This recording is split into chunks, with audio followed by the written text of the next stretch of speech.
So I hear a lot of complaints all the time about ergonomics and buttons and all the crazy stuff on the cameras. And obviously I'm not talking about this camera. This is an SLR camera, a film camera. But I'm talking about the new mirrorless cameras, and I would say the DSLRs as well, though they're not in production anymore, not as they used to be.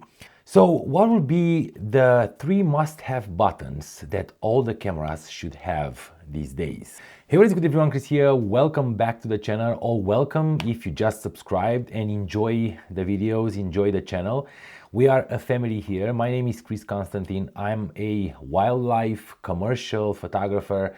I'm doing all kinds of stuff, and I'm doing these videos to help you guys to grow this channel, to have a community, and maybe at some point become friends. Nonetheless, today we're talking about 3 must-have buttons that I think, in my opinion, every camera should have, again, except for these old cameras that can't be modified, or most of them are not even produced anymore. So first button that I believe it's a must is the AF on button on the back of any camera. And why I'm saying that is not because I love that button and because I'm using it most 99% of the time probably on pretty much all cameras. I believe that it's a great addition, and it's very helpful even for those who are starting now in photography. It's not very comfortable to have pressed the shutter button and be able to track or, continuously autofocus on the subject or object or whatever you're tracking. And then when the moment comes, you fully press. I guarantee you that you're going to take 3-4 photos by then, and then you have to reset it and raise the finger and put it back. The thing is, the F on button is so ergonomical because your thumb always lays right here on pretty much any camera. So holding it down and tracking and photographing, it's so easy. So F on button, manufacturers, that is a must, and I really appreciate those who developed that and installed it on all their cameras, and that is a great thing. There are still many that don't. The second one, and this one, it's a bit debatable, it's the joystick. And I say it's debatable because of the third one. But I do love a joystick for changing the autofocus points, especially on the mirrorless cameras when we have over 300 autofocus points most of the time these days. And focus and recompose, it's, I would say, an action of the 2000s, not the 2020s. We do have to have that joystick, and I'm pretty sure that most of you are agreeing with me.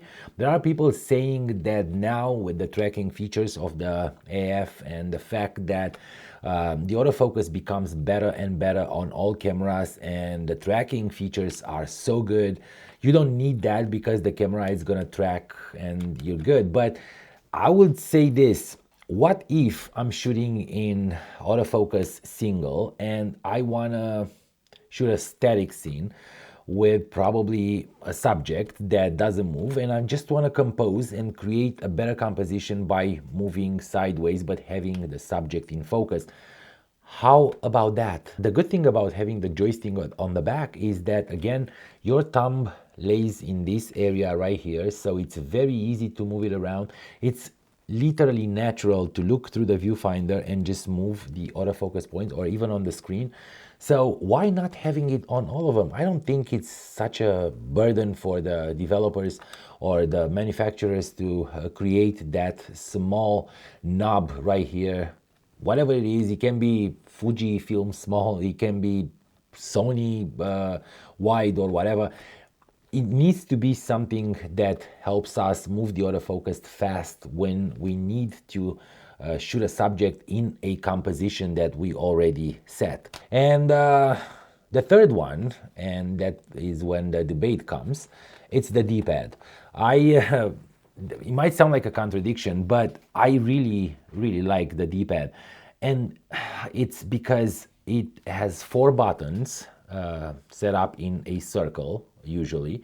And all those buttons are most of the time, or 90% of the time, are customizable.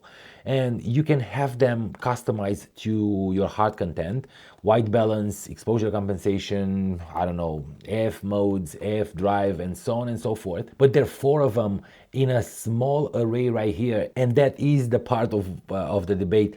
It's not necessarily a button, it's an array of buttons that can help us have more customizations on the cameras.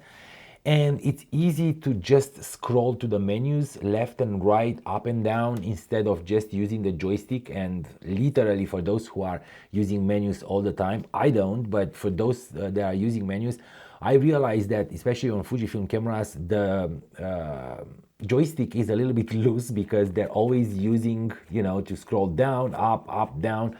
And the D-pad is, like I said, very useful just because we can use the buttons on the D-pad, the left, right, up, down, to customize it to our hard content. And there is a lot of customization, especially on old Fuji cameras. And on the X100F, I really, really love the fact that you have the macro, you have the white balance, you have the AF drive. You can set them up if you want and change them. The good thing about having these 3 buttons is that you can actually customize it to something else. For example, the joystick has a press option, again, usually, and that can be used for something else.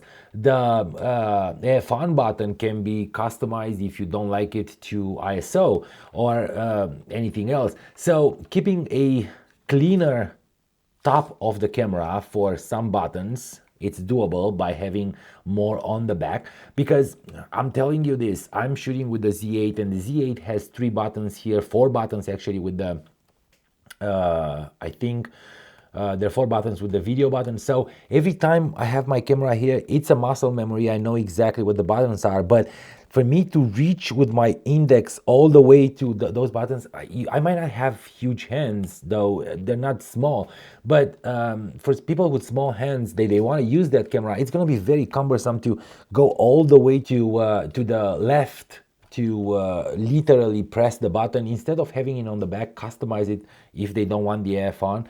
And I mean, it can be a debate of how many customization or customizable buttons we have on these cameras these days, that some of them are blocked and can be customized, or some of them are not there. I mean, come on guys, we have phones and we used to use dial pads and all that stuff. We used to that. We need buttons, we need to have customizations, and we need these cameras to be literally an extension of our hands, of our brains, and know exactly what to do. And without going in the menus, that I really appreciate a few manufacturers like Leica that actually do very, very slimmed down menus that you don't need to go into because you have everything at your fingertips. That's it for today, guys. I hope this was a little bit helpful, and maybe I'm touching some of your requests and desires for these cameras. Don't forget to put in your comments in the box down below, and let me know how you are customizing your cameras if you don't have the AF on button, or if you don't have the joystick, if you don't have the D-pad. How you guys coping with that? Also, don't forget to subscribe to the channel and give this video a thumbs up so other people will be able to see it and subscribe like I see you guys doing, and I thank you for that. And I will definitely see you tomorrow.